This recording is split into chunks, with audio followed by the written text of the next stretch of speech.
ஏன் அரசே சோகமாகவே இருக்கீங்க? இல்லை 2 நாளாக ஒரே கெட்ட கனவாகவே இருக்கு. நீங்கள் நம்ம ஊர்லேயே வச்சு 2 நல்ல ஜோசியரை கூப்பிட்டு வாங்க.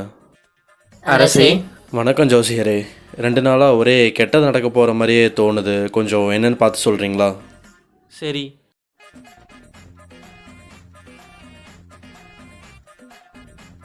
அரசே, கெட்ட செய்தி. உங்கள் மனைவி குழந்தைகள் எல்லாருமே உங்களுக்கு முன்னாடியே இறந்துடுவாங்க. ஏய், என்ன பேசுகிற? இவனை சிறையில் போடுங்க. உனக்கு என்னப்பா வருது? அரசே நல்ல செய்தி தான். நீங்க உங்க மனைவி குழந்தைகள் விட ரொம்ப நாள் வாழ்வீங்க. அப்படியா?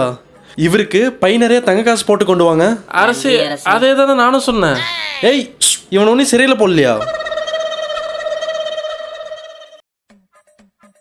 டோக்கன் நம்பர் 31 வாங்க, இந்தாங்க உங்கள் பணம். டோக்கன் நம்பர் 32 வாங்க, இந்தாங்க உங்கள் பணம்.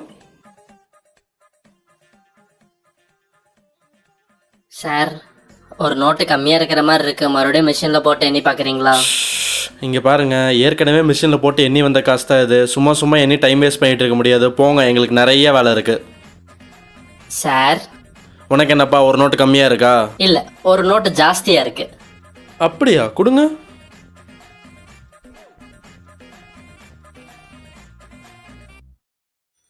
என்ன சார் கவுண்ட் பண்ணுறீங்க? ஒரு நோட்டு கம்மியாக இருக்குது. அப்படியா?